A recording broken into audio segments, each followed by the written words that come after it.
सभी को good morning. पिछले क्लास में हम लोग पढ़े थे हेनरी का नियम। लास्ट टॉपिक यही था, हेनरी का नियम। उसमें आप लोग छटपटाने लगे थे, इसलिए उसका सीमा और अनुप्रयोग बच गया था। तो पहले सीमा और अनुप्रयोग पढ़ लेते हैं पिछले लेक्चर का, उसके बाद आज का लेक्चर शुरू कर लेंगे। हेडिंग लगाएंगे हेनरी के नियम की सीमाएं। कल लगा लिए थे हेडलाइन, तब तो अच्छी बात है। हेनरी के नियम की सीमाएं। इधर होके बैठो। जब जगह है तो फिर कष्ट क्यों करना।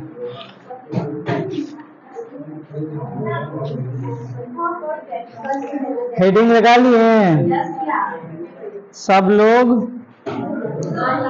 हमारे कॉलम का जो नहीं होगी भले भुला गया ना। उसको क्या नंबर आया था टेस्ट में? 4 नंबर। ओ भले 2 नंबर काट लेते।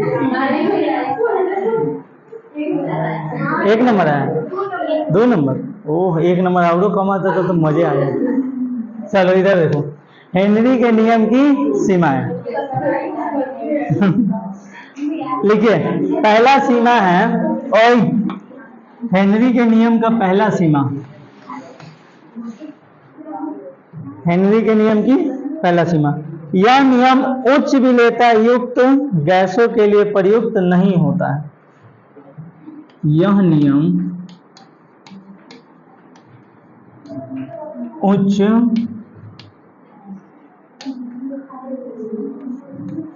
विलेयता युक्त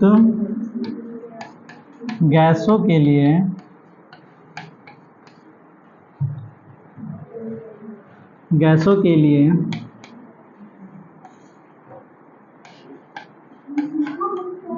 प्रयुक्त नहीं होता है। प्रयुक्त नहीं होता है। उच्च विलेयता युक्त गैसों के लिए प्रयुक्त नहीं होता है। जैसे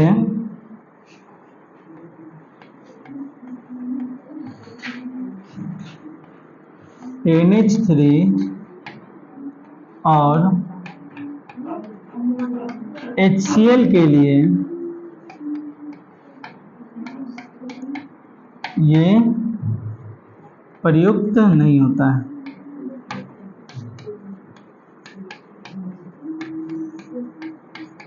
क्यों प्रयुक्त नहीं होता है? क्योंकि ये दोनों गैस उच्च विलेयता बनाता है।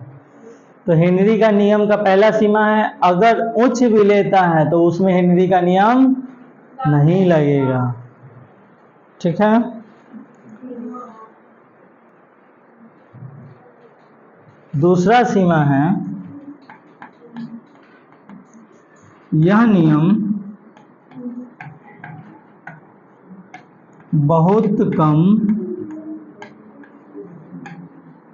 ताप तथा उच्च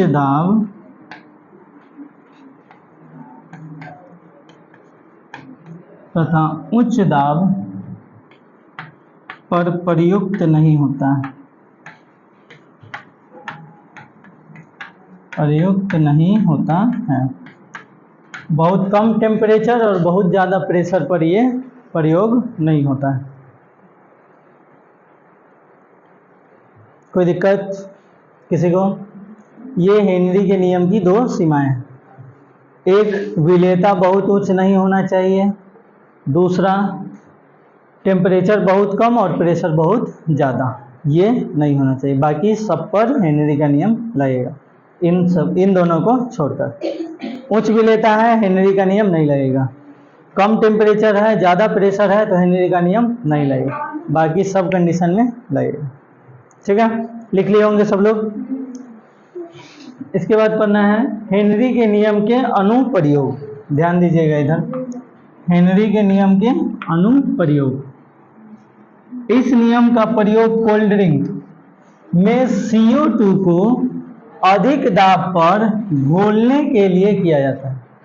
कोल्ड ड्रिंक में CO2 को उच्च दाब पर घोलने के लिए किया जाता है। किस नियम का प्रयोग?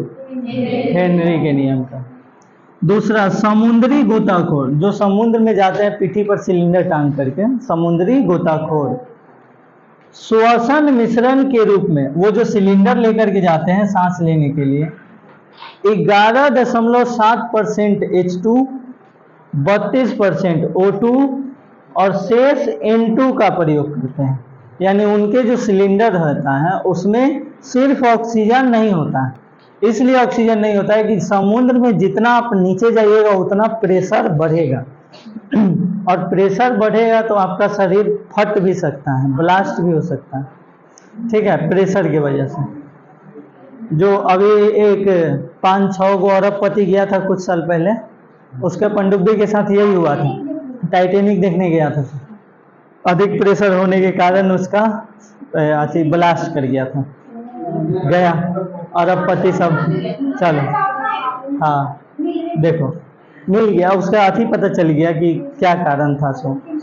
चलो देखो इधर, तो समुद्री गोताखोर के जो सिलेंडर होता है उसमें 11.7% हाइड्रोजन गैस होगा, 32% O2 गैस होगा और शेष N2 यानी 11 और 32 कितना 33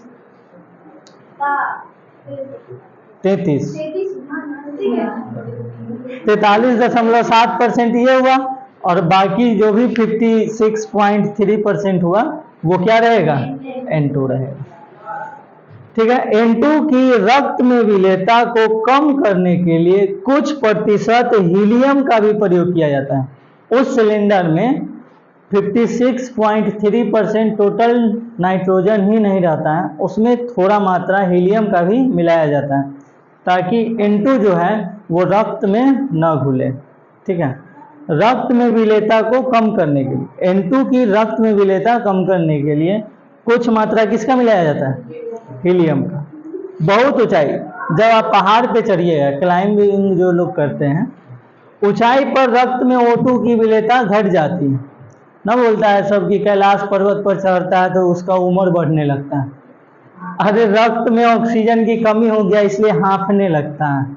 जब आप कभी स्पीड में पानी पीजिएगा तो अगर कंटिन्यू पीते जा रहे तो हाँफ जाइएगा। कारण ये होता है कि जो हमारा है, एक होता है ये, अगर मान लो ये मुंह यहाँ से जा रहा है, ऊपर से एक नाक, तो जब आप सांस लीजिएगा ना और पानी पीजिएगा तो वो दोनों एक ही जगह पर, यहाँ पर एक दरवाजा होता है, मतलब ऐसे ही ग्लैंड, जैसे ये उंगली है, इसको हम इस साइड की ओर मोड़ सकते हैं लेकिन इधर की ओर क्यों?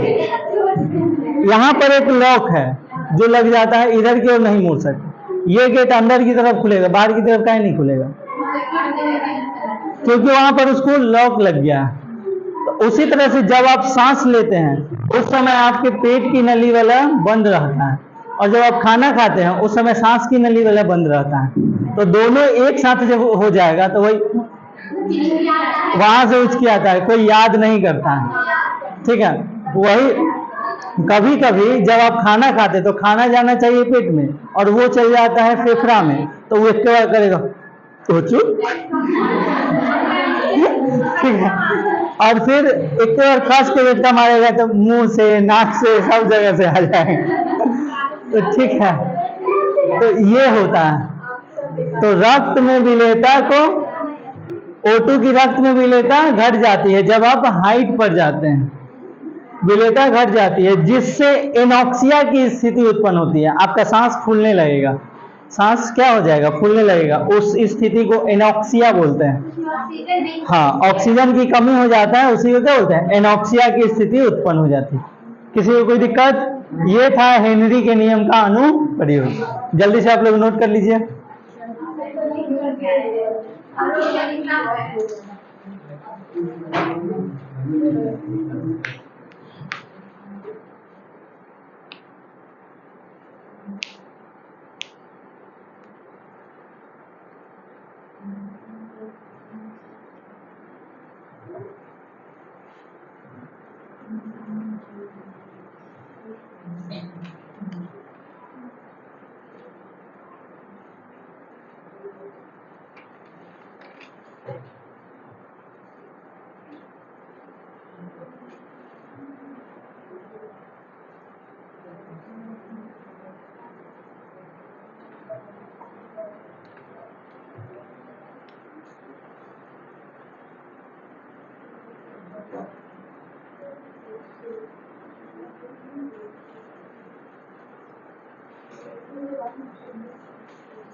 हो गया, जल्दी करो।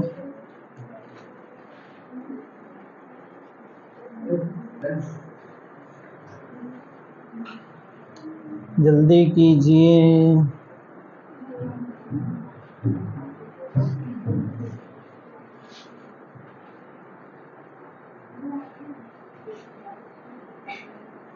मतलब देख रही है नीचे भैया, हटिए ना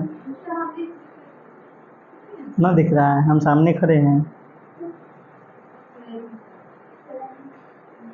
बस हमको परेशान करना चाहती है भैया, हटिए ना।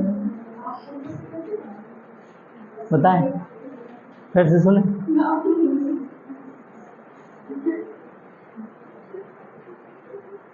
तुम लोग को अभी तक समझ नहीं आया, हम उसी सबसे सुनते हैं जो ज़्यादा हल्ला करती है। सबसे कहीं नहीं सुनते हैं, क्या है कि उसको पता है कि हाँ हम कमज़ोर हैं तो बात भी नहीं करता है। जो ओवर स्मार्ट बनता है, क्लास में हल्ला करता है, वो सबको तो सुनते भी और पीटते भी हैं, तैयो लक्षण नहीं सुधरता है।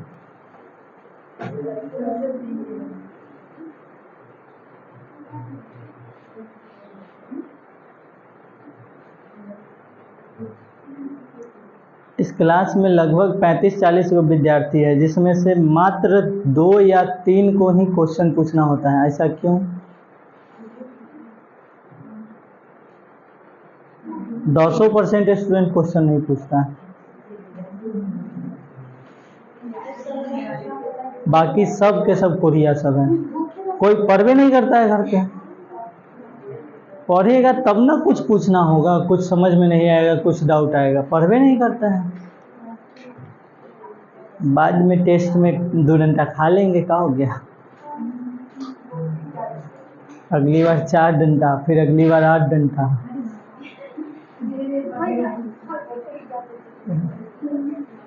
लिखो ना तो। राइटिंग वाला सबके तो नज़र पर चढ़ाए हुए हैं। ऐसने होता है, मेरे यहाँ ऐसा ही होता है। राइटिंग खराब नहीं है तो केकर गलती है? केकर गलती है? हम लोग का गलती नहीं है। सीधा नहीं कैसे होगा? करेगी तब होगा। कईयों कैसे करोगे? तू सीधा, ओए सीधा करो कॉपी, ऐसे ऐसे करके लिखो, सामने रखो। तो पूरा ऐसे घुमा लेती है, सीधा कर। हाँ ऐसे ही लिखे नहीं।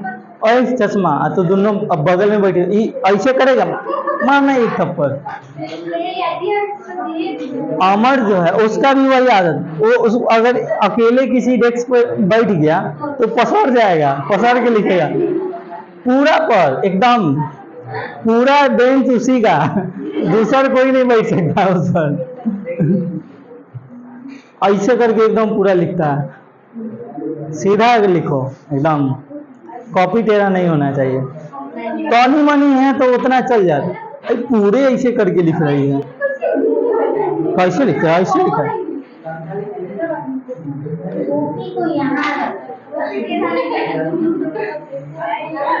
ओए हो गया सब। फिर ऐसे रखना ही, ये कॉपी में नहीं सटना चाहिए, इतना ही कॉपी पर रहना चाहिए। फिर ये सट गया, आदत उसको सुधारिए। और जो आदत अच्छा नहीं है उस आदत को सुधारना चाहिए। नहीं तो हम तो ये हैं सुधारने के लिए। बस हर दर्द की एक दवा बाबा रामानी। हो गया ये। हाँ चलो, आज है लेक्चर 7। ये क्वेश्चन दिख रहा है सबको? कोई बात नहीं, नहीं दिख रहा है तो हम बोल करके सुना देते हैं। पता नहीं इसका क्वालिटी में क्यों गड़बड़ी हो गया है, समझ में ही नहीं आया हमको।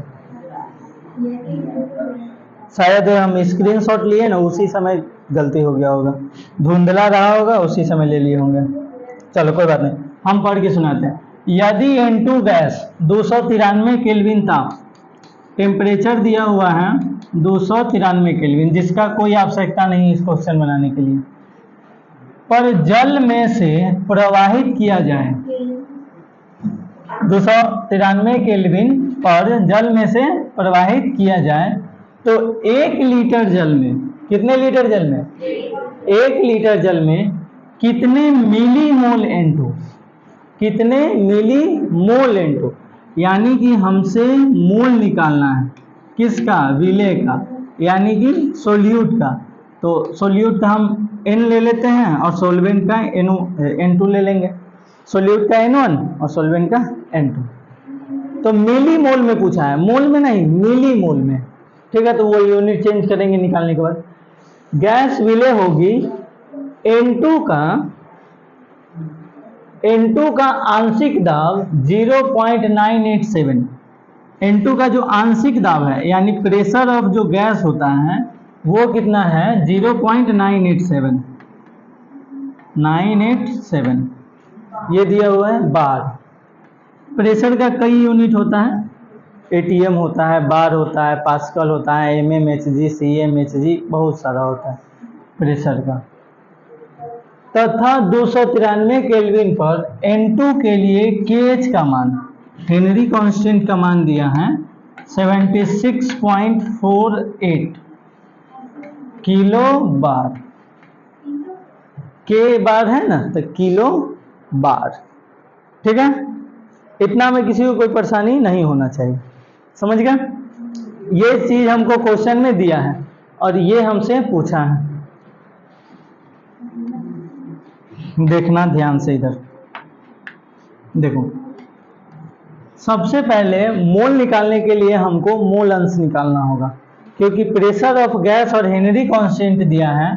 तो हेनरी का नियम से हम लोग पढ़े हैं कि प्रेशर ऑफ गैस जो होता है वो बराबर होता है हेनरी कांस्टेंट इनटू गैस के मोल अंश के। ये पढ़ चुके हैं।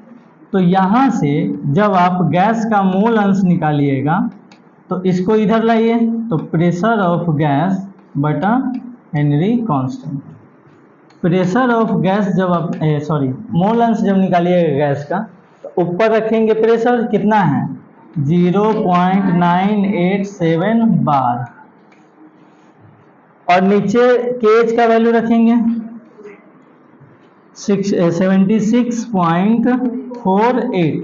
देखना ध्यान से, किलो बार, किलो का मतलब होता है 10 के पावर 3, डेसी सेंटी मिली ये सब माइनस वाला पावर है, Deka hecto kilo, Deka hecto kilo यानी 10 के पावर 3। तो अगर हम यहाँ से सिर्फ बार लाते हैं तो 10 के पावर 3 बार, ये बार से बार यूनिट कटेगा। अब आप इसको काटिए, कितना से कटेगा देखो काट के, कैलकुलेटर निकालना पड़ेगा। नहीं, कैलकुलेटर नहीं निकालेंगे आज।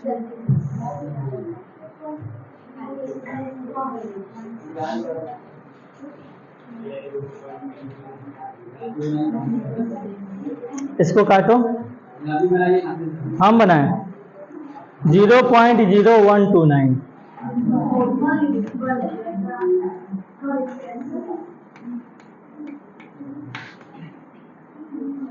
जब आप इसको निकालिएगा तो इतना आएगा। ये 10 के पावर नीचे है तो प्लस में 3 है, ऊपर गया तो -3। इन दोनों को जब आप डिवाइड कीजिएगा तो 0.0129, नीचे की संख्या बड़ी है, ऊपर की संख्या छोटी है, इसका मतलब 0 पॉइंट ही जाएगा।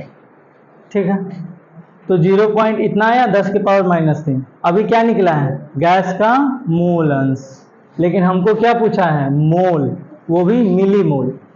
तो मोल निकालने के लिए फॉर्मूला क्या होता है,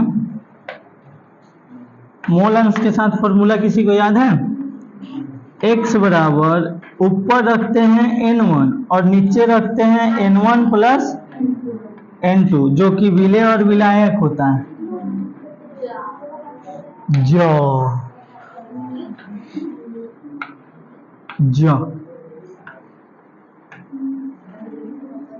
ठीक है, जा कर रही थी। ठीक है, अब इसमें आप रखिए और इसको सोल्व कीजिए।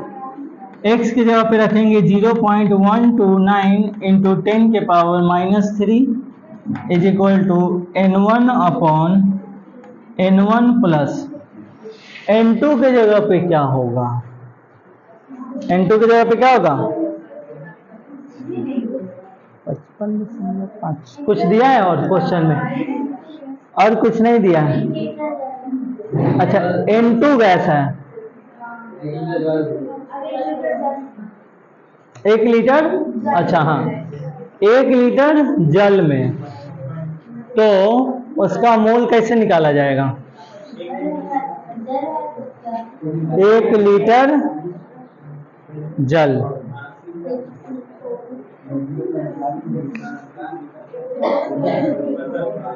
H2O 55.5 कैसे, हाँ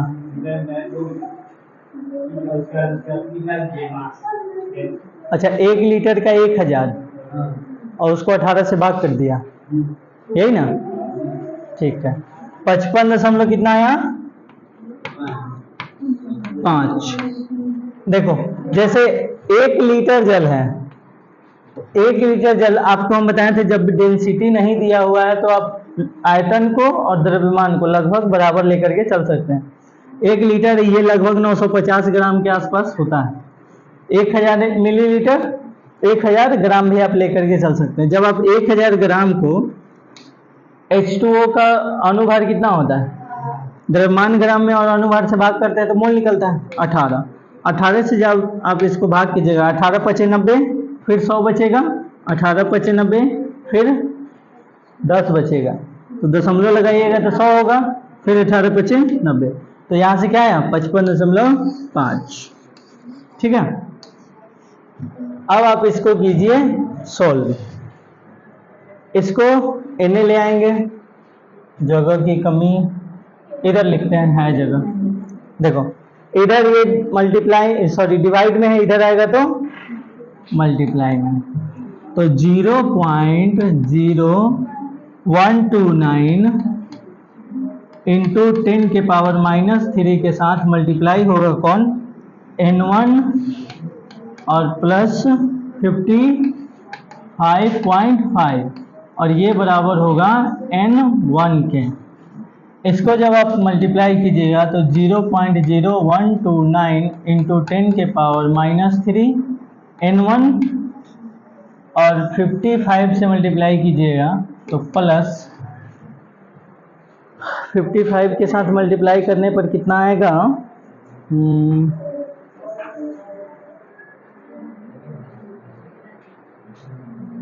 71.595 71.595। जब इसको इसके साथ करेंगे, देखो ब्रैकेट में है यानी कि दोनों के साथ करना होगा, तो n1 के साथ किए तो n1 ही लिख दिए, इसके साथ क्या करोगे तो इतना आएगा। उसके बाद इक्वल टू में कितना है, n1 है, इधर n1 इधर भी n1, n1 वाले को एक साइड कर लीजिए, तो ये इधर प्लस में इधर आएगा तो माइनस में। 0.0129 इंटू 10 के पावर -3 n1 माइनस n1, इधर क्या बचेगा, ये इधर प्लस में है, इक्वल टू के उस साइड जाएगा तो माइनस में 71.595।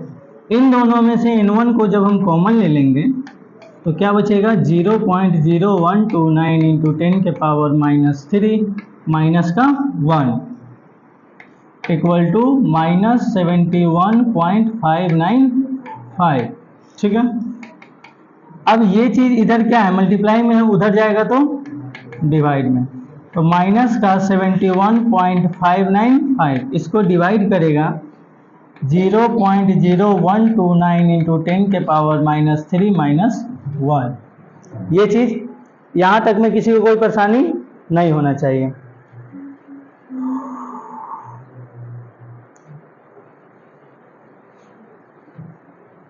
इसको जब आप घटाइएगा तो कितना आएगा,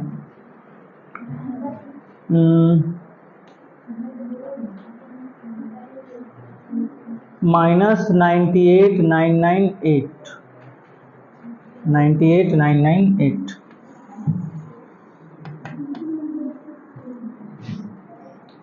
सेलेक्ट हो गया। रुक जाओ, रुको थोड़ा सा ऊपर भाग गया है ना ये,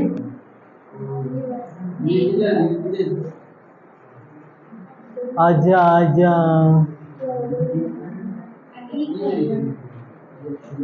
ठीक है।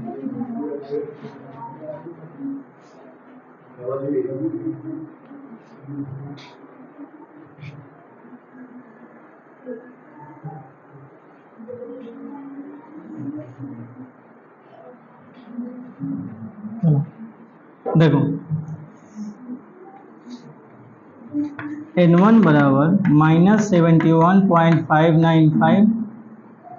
जब आप इसको बनाइएगा नीचे वाले को, सिर्फ 1 माइनस करेंगे उसमें से, तो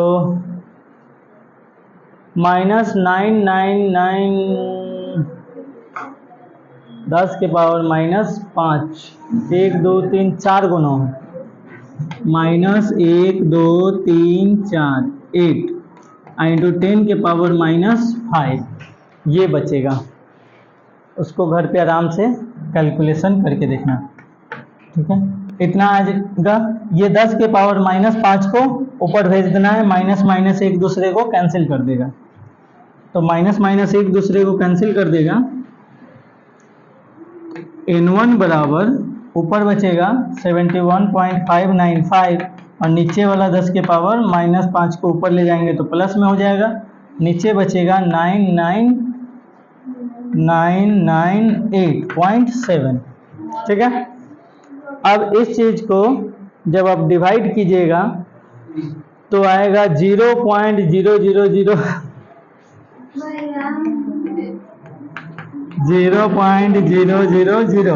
देखो देखो देखो देखो 71595 इंटू 10 के पावर 5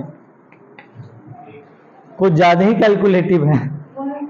अब आप इसको क्या है, 10 की पावर 5 है तो दशमलव को 5 डिजिट इधर खसका दीजिए, 1 2 3 4 5, यानी कि 71.595 यही आएगा।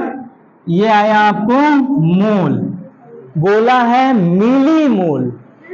किसमें निकालना है, देखो यहाँ मिली मोल में, किसमें, तो डेसी सेंटी मिली, मिली के लिए 10 के पावर -3, तो -3 कब आएगा, तो इस दशमलव को पीछे खींचेंगे, 0.71595। इसको आप डायरेक्ट यहां कर सकते हैं, ऐसे कर लो। यहां हम डेसी सेंटीमिली होता है ना, 10 के पावर -3, तो 2 डिजिट ही इधर खसकाते हैं, तो 0.071595 इंटू 10 के पावर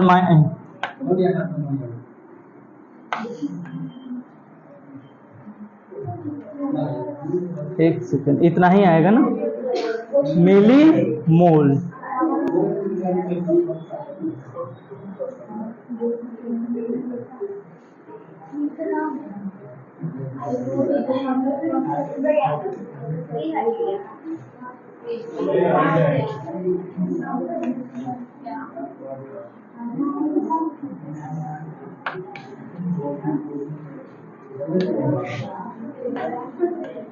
ओए, तुम लोग तुरंत में छटपटाने लगते हो, अब बाद में बोलोगे कि हमरा से क्वेश्चन ही नहीं बनता है।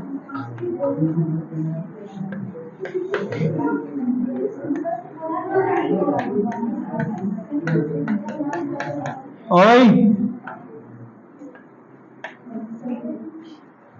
1 मोल में 10 के पावर -3 मिली मोल होता है। 1 मोल में कितना, 10 के पावर,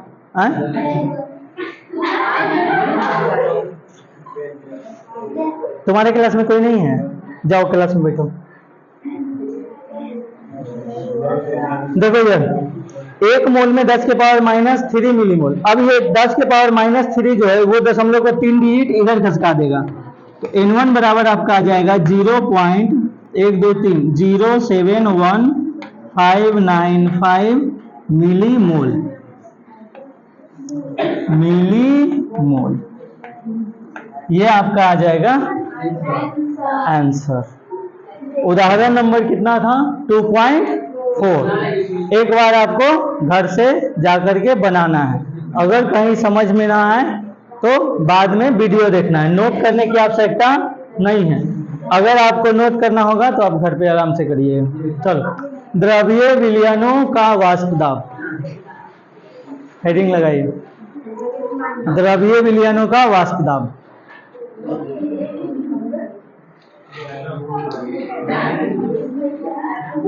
इसमें से अभी जो हम क्वेश्चन बताए हैं, मात्र 10 गो से 8-10 गो ही था जिसको समझ में आया और कंटिन्यू देख रहा था। बाकी माथा भुका रहे हैं, खाली क्वेश्चन ले आते हैं, माथा भुकाने वाला काम खाली करते रहते हैं। क्वेश्चन ना बनाएंगे तो ना होगा, खाली पढ़ा देते हैं। एक कभी ऐसा ही याद नहीं होता है, खाली बोलते रहते हैं।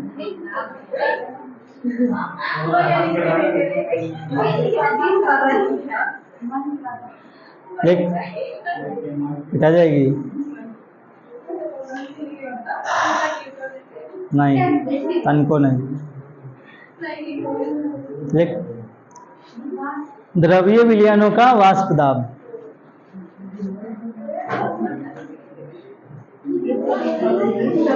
और फिर अभी यही है ये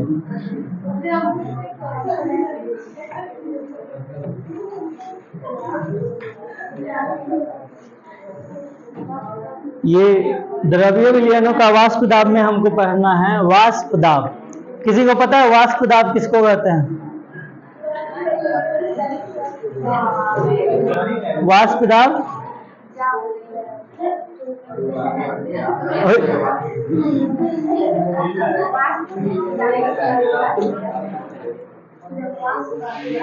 वाष्प दाब किसी को पता है?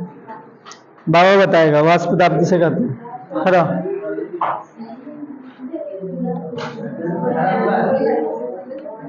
ओए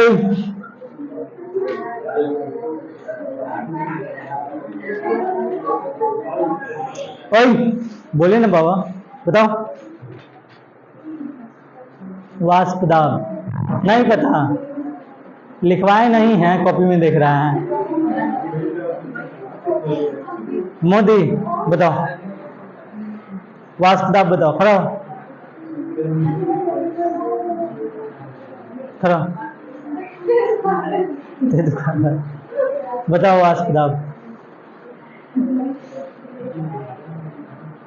खाली मित्रों भाई, वाष्प के द्वारा लगाया गया दाब को ही क्या बोलते हैं?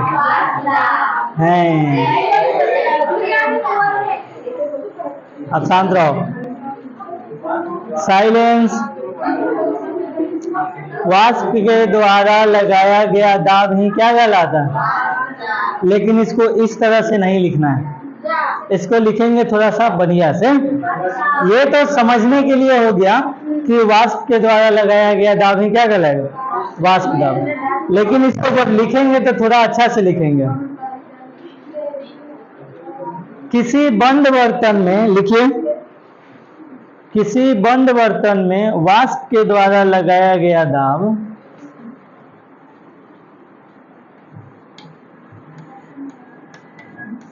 किसी बंद बर्तन में वाष्प के द्वारा लगाया गया दाब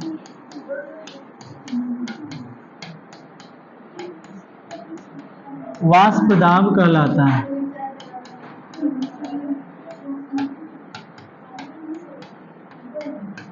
वाष्प दाब कहलाता है।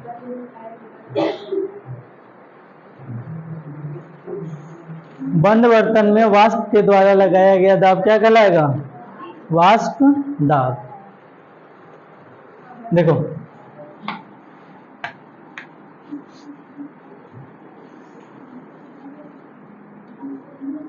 ये एक भगोना है,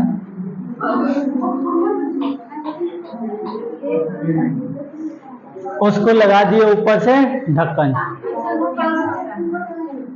ये हो गया बंद, ठीक है। वो डंटी है दोनों साइड से पकड़ के उठाने वाला, ठीक है। हाँ, ऊपर से लगा दिया गया है ढक्कन। इसमें कोई लिक्विड है, कोई भी लिक्विड हो सकता है, दूध, पानी, हर जगह वाटर नहीं लेगा। पानी लो, हर जगह वाटर नहीं ले सकते हैं, कहीं कहीं पानी भी लेना चाहिए, ठीक है। दूध महंगा है ना। इसको हम करें यहां से गर्म, गैस चूल्हा लगा दिए, कर दिए हीट, कोई दिक्कत? जब इसको किए हम हीट तो इसमें से कुछ पानी का कण गर्म होकर ऊपर की ओर वाष्प में बदल गया और ये ऊपर की ओर जा रहा है। जैसे ही ऊपर गया तो इसको रास्ता बंद मिला, अब ये इसी में टकराएगा, ये इसी में क्या होगा? टकराएगा। कोई इधर भागेगा, कोई इधर भागेगा, इसी में। और जैसे जैसे गर्म होगा वैसे वैसे वाष्प निकलेगा, और लेकिन बाहर तो जा नहीं रहा है, सब वाष्प इसी में है। धीरे धीरे धीरे धीरे क्या हो रहा है? प्रेशर बढ़ रहा है। तब ये जैसे चावल चढ़ाते हैं और उसमें ढक देते हैं, तो थोड़ा देर के बाद वो ढकना को थोड़ा थोड़ा भगना का देख रहा है कि पढ़ा रहे हैं, फिर भी तो अगर कोई चीज पकाते हैं उसको ढका हुआ रहता है, तो उसमें जब वाष्प दाब बनता है तो वो धीरे धीरे उसको ऊपर की ओर उठाने लगता है, और बाद में दूध तो पूरे अथी हो जाता है, बाहर निकल जाता है, दूध पूरा बाहर आ जाएगा। और अगर आप उसी समय हटा दिए तो वाष्प दाब के कारण आपका हाथ क्या हो जाएगा? जल जाएगा। पानी जब खौलता है, सुनो, पानी जब खौलता है तो उसका टेम्परेचर होता है 100 डिग्री सी, लेकिन वही पानी जब गैस बन जाता है तो उसका टेम्परेचर होता है 400 डिग्री से। 100 से लेकर के 600 डिग्री सी तक होता है वाष्प का। तो अब आप बताइए 100 से लेकर 600 के बीच होता है, 400 हम लिखे हैं। हाँ नहीं, कोई भी लिक्विड होगा वो गैस जब बन गया है तब, इतना गर्म होने के बाद, तो ये 400 के आसपास रहता है। अब आप बताइए कि गर्म पानी ज्यादा है, 100 डिग्री सी वाला पानी ज्यादा जलाएगा या 400 डिग्री सी वाला पानी? पूरा मांस उठा देगा वो। सुनो, तो अगर आपको ऑप्शन मिले कि आप द्रव वाला पानी में नहाना चाहिएगा कि गैस वाला पानी में, किस में? गैस वाला में, द्रव वाले में? अरे खौलता हुआ पानी में नहाने का क्या जरूरत है?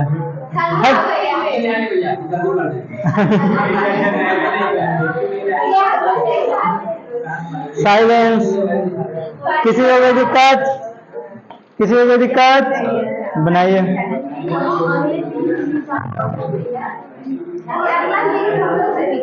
बनाओ बनाओ बनाओ, भगाओ ना, दिख रहा है, बनाओ। चुप है, बोलने के लिए दिक्कत नहीं है, बनाओ। तुम बोली है कि हमसे नहीं बनेगा इसलिए डंडा निकाले, सामने रहेगा तब दिखेगा।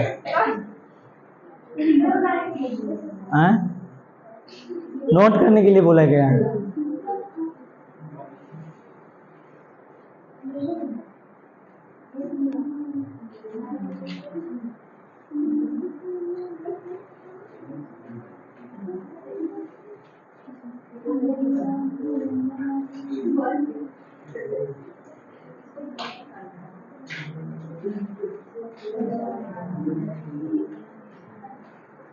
ओए पीछे काहे घूमता है?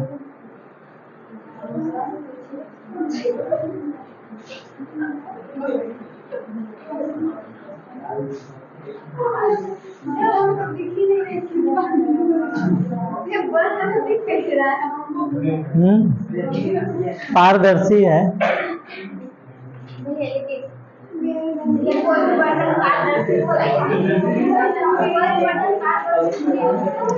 ओए शीशा का अगर रखते हैं तो नहीं दिखता है, वो अलग बात है कि गर्म करने पर फूट जाएगा।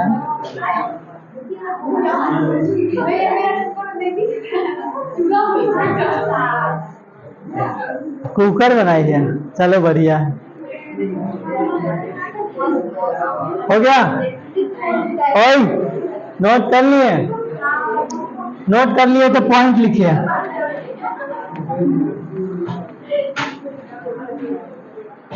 तुम तीनों के चारों के दांत हम पक्का तोड़ देंगे लास्ट तक, तुमको बोले भी नहीं है। 12th का बैच लास्ट होते होते पक्का ही तीनों में से कोनो के दांत झड़ जाएगा। हर समय ही अजब हाल है। चुप रहो अभिषेक में। ओए देखो,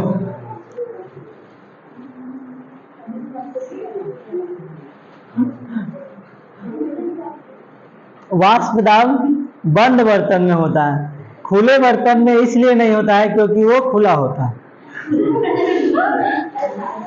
जब गैस बनेगा, पानी को जब हम गर्म करेंगे तो वो जब गैसीय अवस्था में आएगा तो उसको रोकने वाला कोई तो होना चाहिए। अगर रोकने वाला कोई नहीं होगा तो बाहर इन्वायरमेंट में चला जाएगा, और बाहर जब चला गया तो उसको तो पूरा यूनिवर्स मिल गया घूमने के लिए, तो क्या वहाँ प्रेशर बढ़ेगा? प्रेशर नहीं बन पाएगा।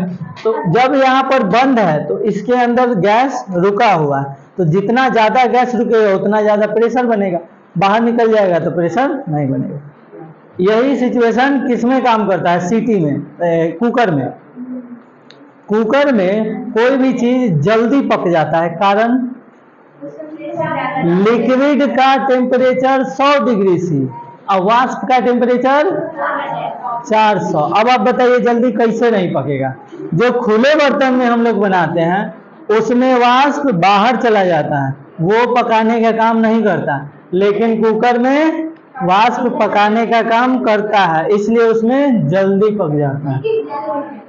अब जड़ जाता है वो तो खैर अलग बात है, आप अब छोड़ दीजिएगा चढ़ा करके तो फिर वो तो जलवे करेगा।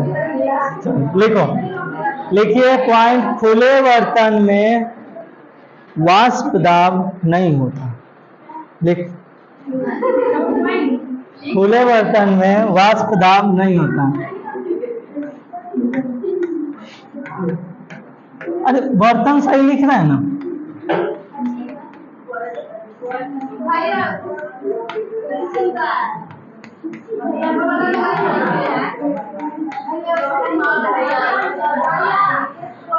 हम एक बार में सुन लिए ना, फिर देंगे एक के बाद बार बार बोलोगे तो।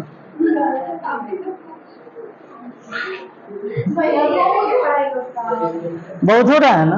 हाँ, इसीलिए उसको पिटाई लगेगा, उसको पिटाई लगना बहुत जरूरी है। कितना नंबर आया था इसको टेस्ट में?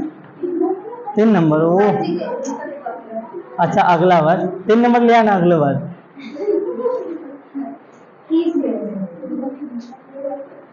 शायद बर्तन ऐसे लिखाता है, ये वाला ना?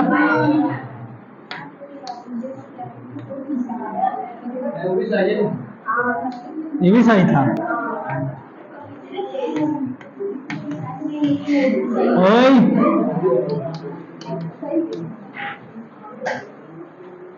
शांत रहो, हो गया।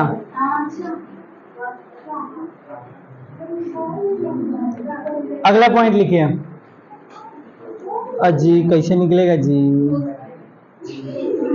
है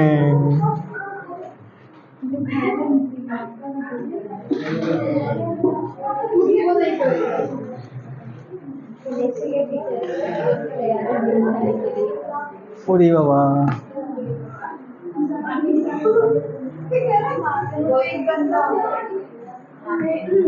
लिखो, अगला पॉइंट लिखिए। वाष्प दाब के लिए पदार्थ वाष्पशील होना चाहिए। वाष्प दाब के लिए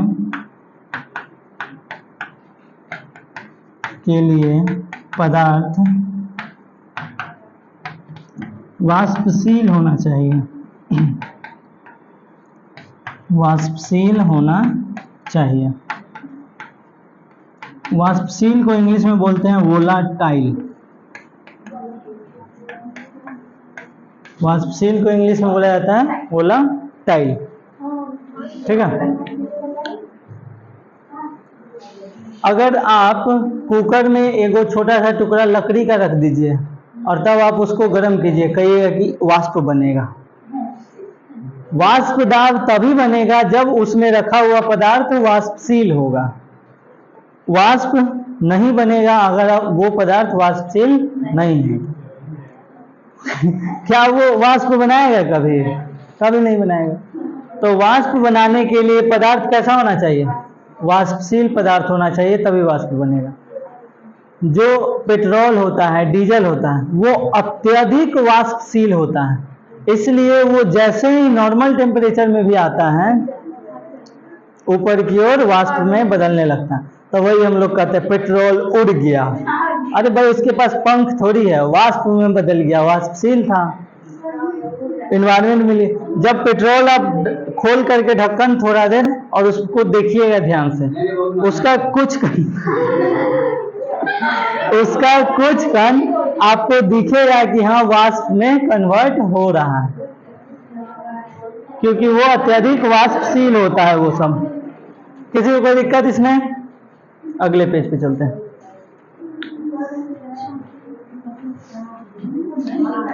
अगला पॉइंट लिखेंगे।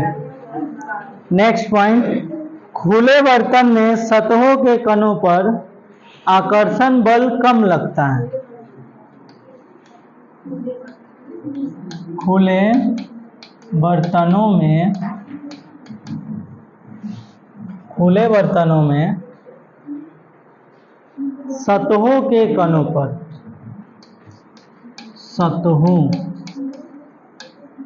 के कणों पर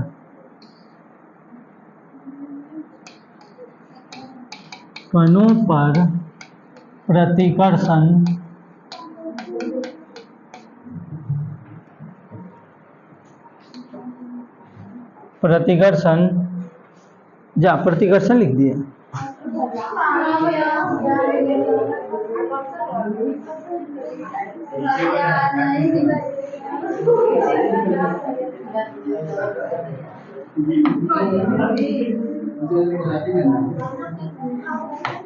तुम लोग ऐसे काटो।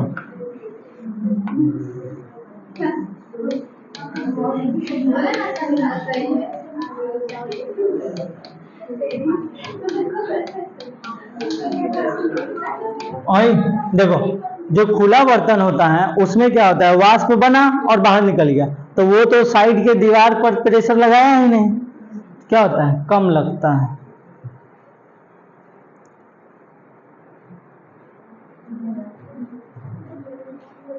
नेक्स्ट पॉइंट लिखेंगे, खुले बर्तनों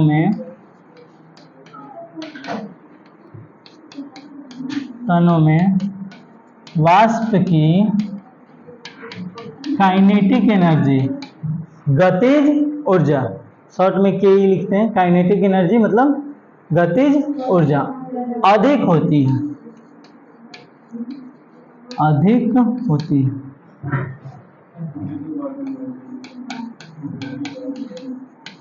गतिज ऊर्जा अधिक होती है।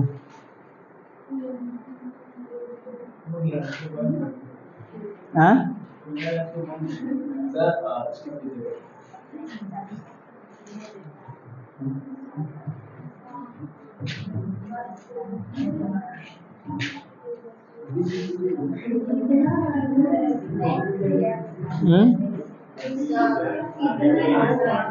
हाँ, डीलर तुम्हारा सब डीलर छूट जाएगा।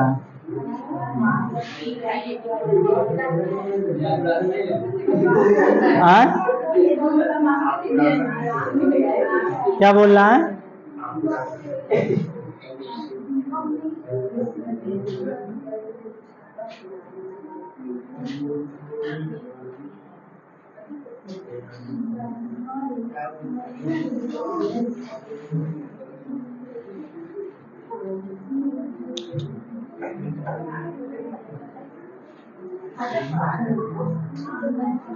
ये छोटा हो गया, अब ये सिलेक्ट ही नहीं हो रहा है।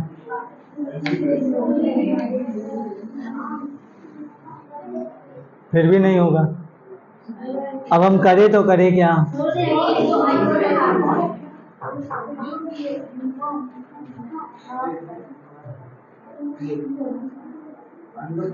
डिलीट कर दें, लेकिन फिर हट जाएगा।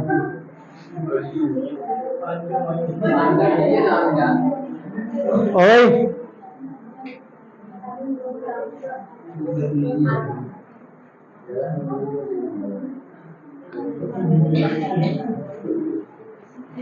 चलो चलो, लिख लिया? देखना, ये एक बर्तन है, इसको हम बंद कर दिए, नीचे लिक्विड है, कोई भी लिक्विड हो सकता है, ठीक है, दिख रहा है, लिक्विड रखा हुआ है, उसको जैसे ही नीचे से गर्म करेंगे वाष्प बनेगा। वाष्प का जो कण होगा वो दोनों साइड किधर भी जा सकता है, उसका मन जिधर जाए, सब इसी में एक दूसरे से क्या होगा, टकराएगा, सब एक दूसरे से क्या करेगा, टकराएगा, इधर उधर चारों तरफ क्या करेगा, टकराएगा। चारों तरफ जितने भी खाली स्थान होंगे उसमें, उस सब में क्या करेगा, वो आपस में टकराते रहेगा। शुरुआत में वाष्प दाब अधिक होता है,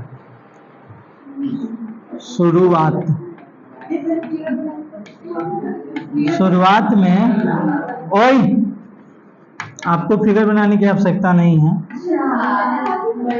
एक बार बना चुके हैं ना,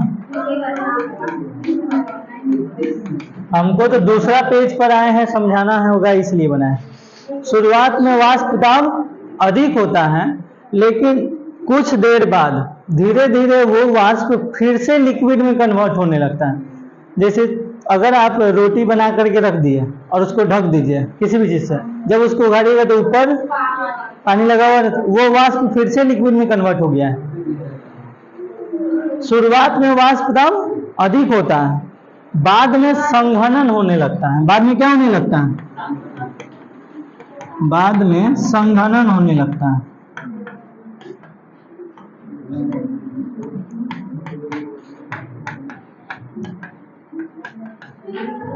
बाद में संघनन होने लगता है। बाद में क्या होने लगता है? संघनन। अब सुनो, इधर आपस में बात नहीं करना है। एक समय ऐसा आया होगा जब सिर्फ वाष्प वाष्प बन रहा है, संघनित नहीं हो रहा है। एक समय ऐसा आया होगा जब वो क्या होने लगा होगा? संघनित।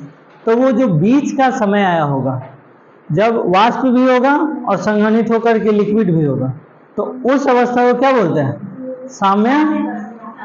एक कण अगर वाष्प बन रहा है, यहां से अगर एक कण वाष्प बन रहा है तो फिर यहां से एक कण लिक्विड बन जा रहा है संघनित होकर। यहां से दूसरा कण वाष्प बन रहा है, फिर से दूसरा कण संघनित होकर के क्या बन जा रहा है? लिक्विड। तो वैसे स्थिति को क्या बोलता है? साम्यावस्था। तो साम्यावस्था में उसके बाद कुछ समय के बाद क्या आएगा? साम्यावस्था।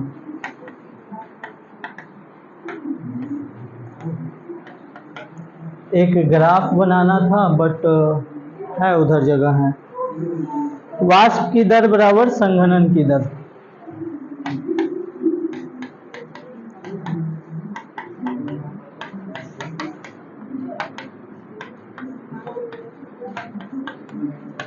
साम्यावस्था कब आया होगा? जब एक कण वाष्प बन रहा है और फिर एक कण लिक्विड बन जा रहा है, फिर दूसरा कण वाष्प, फिर दूसरा कण लिक्विड, यानी वाष्प की दर और संघनन की दर दोनों क्या होगा? बराबर होगा। वैसे स्थिति में क्या बनेगी? साम्यावस्था की स्थिति बनेगी। इसका अगर आप ग्राफ बनाइएगा तो छोटा सा ग्राफ इधर बना देते हैं। इसको y एक्सिस बोलते हैं, इसको x एक्सिस बोलते हैं। यहाँ 0 होता है, संघनन 0 पर, वाष्प। इधर समय है, समय को x एक्सिस पर लेते हैं और दर को, समय दर इधर है और y एक्सिस पर वाष्प पर संघनन लिया जाता है। यहाँ पर संघनन ले लेते हैं और यहाँ पर वाष्प ले लेते हैं। वाष्प, ठीक है, वाष्प हो गया, वाष्प है। देखो यहाँ पर 0 है, 6 नहीं है। 0 पर है यानी कि लिक्विड है, वाष्प बनने लगा। कुछ देर हीट करेंगे तो वाष्प बनेगा। वाष्प बन रहा है, वाष्प बन रहा है, बन रहा है, बन रहा है। कुछ देर के बाद, वाष्प बनने के कुछ देर के बाद संघनन होना शुरू हो जाएगा। तो वाष्प जो होगा, जब संघनन होना शुरू हो जाएगा तो वाष्प बन रहा है, बन रहा है, उसके बाद संघनन होने लगेगा। तो संघनन होने लगेगा तो वाष्प की स्पीड धीमी हो जाएगी और संघनन की स्पीड बढ़ जाएगी। ये थोड़ा सा सही नहीं बना है, इसको अच्छा से बनाते हैं। टिन टिनिंग टिन टिनिंग, ठीक है। संघनन की स्पीड लिक्विड अवस्था में आने लगेगा और वाष्प की दर घट जाएगी। कोई दिक्कत? शुरुआत में लिक्विड से वाष्प, वाष्प से संघनन की अवस्था पर गया, संघनन होकर के लिक्विड बन रहा है यानी कि नीचे की ओर आएगा। वाष्प, लिक्विड से वाष्प बन रहा है यानी कि ऊपर की ओर ग्राफ जाएगा। और ये दोनों जब बीच में आ जाएगा तो इसको बोलेंगे साम्यावस्था। किसी को कोई दिक्कत इस ग्राफ में? परेशानी, शंका नोट कीजिए जल्दी से। हाँ, ग्राफ है।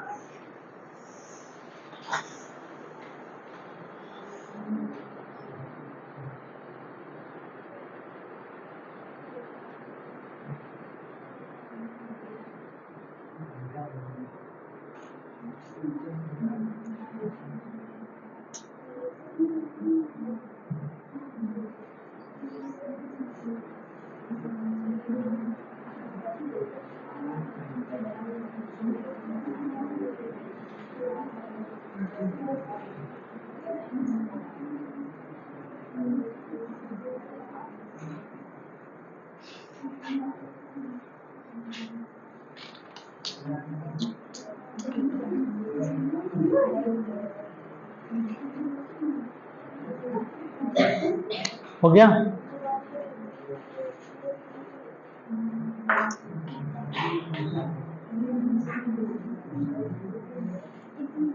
अजी हुआ जी? सब लोग का?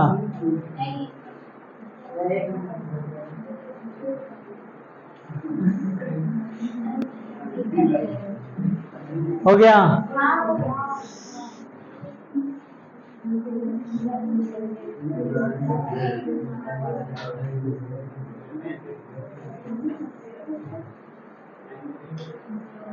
एक पेज एक्स्ट्रा क्यों डाले थे हम?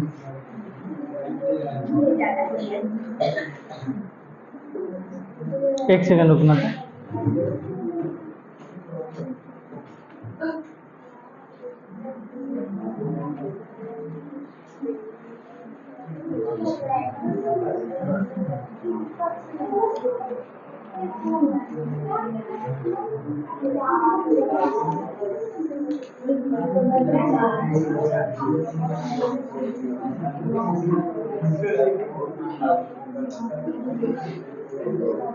शायद क्वेश्चन वगैरह के लिए डाले होंगे, हटाओ इसको।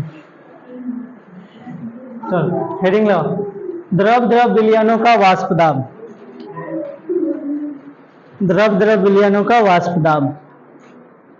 चाहे हमको लगा होगा कि नहीं हट पाएगा एक पेज में, इसलिए हाँ ग्राफ हम उसी में बना दिए ना। खैर कोई बात नहीं, जाने दो।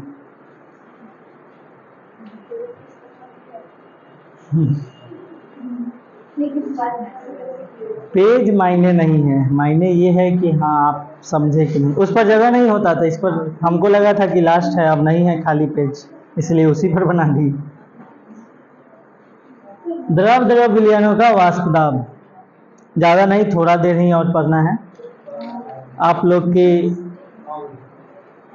शरीर के क्षमता को समझते हुए, भूख की क्षमता को समझते हुए, हाँ भूख बर्दाश्त करने की क्षमता।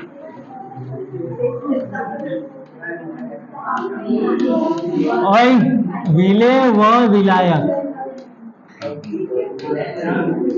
दोनों द्रव्य हो। द्रव द्रव विलयन कहने का मतलब क्या है? विलेय भी द्रव, विलायक भी, ठीक है।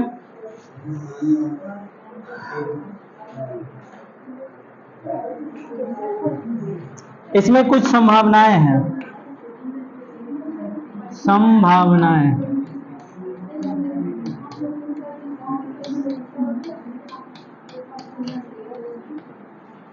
पहला संभावना ये है, देखो हम पढ़ रहे हैं वाष्प दाब।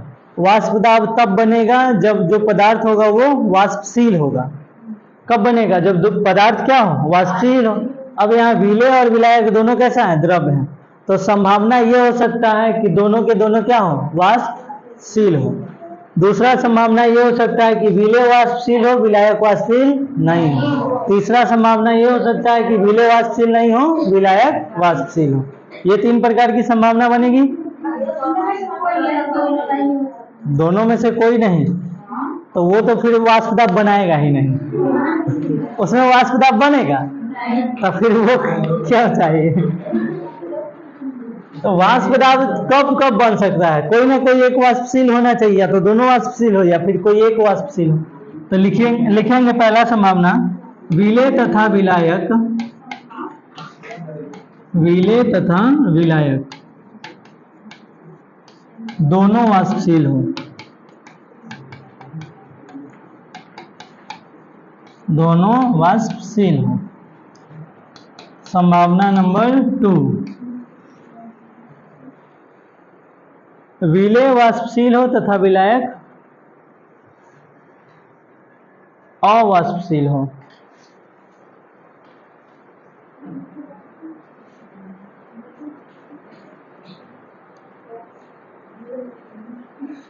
हाँ ठीक है।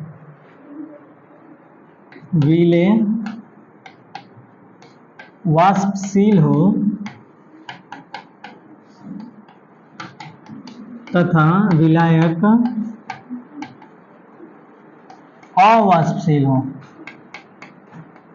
अवाष्पशील का मतलब वाष्पशील नहीं है, अवाष्पशील हो। तीसरा है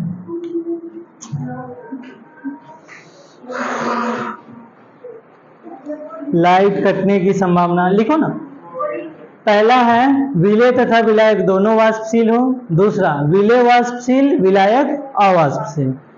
दूसरा हो गया। तीसरा विलायक वाष्पशील, विलेय अवाष्पशील।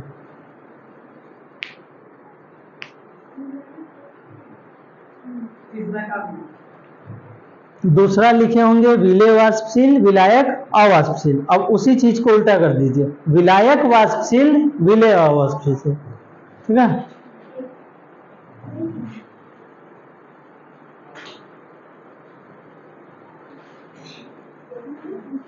या तो दोनों वाष्पशील हो, या तो विलेय वाष्पशील हो, या तो विलायक वाष्पशील। ये तीन कंडीशन बनेगा और तीनों में क्या बनेगा? वाष्प दाब।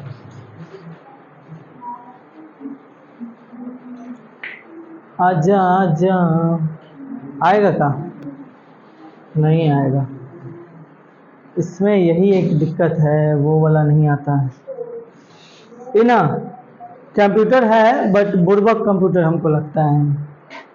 इसको याद ही नहीं रहता है कि पीछे हम काम कर रहे थे काम। बाकी सब कंप्यूटर ये सब जो है उसको याद रहता है कि हम कौन काम करते करते बंद हो गए थे, तो वो आ जाता है। और इसको याद ही नहीं रहता है, भुला जाता है ये। इसमें सर्च करने का ऑप्शन नहीं देता है। बेदाम खिलाए इसको, क्या बोले? भूल जाता है ये।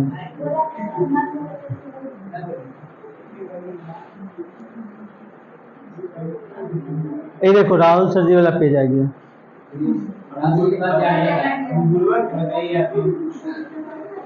बुड़बक नहीं, अभी जो पढ़ा रहे वो वाला याद नहीं है, बहुत पहले वाला याद।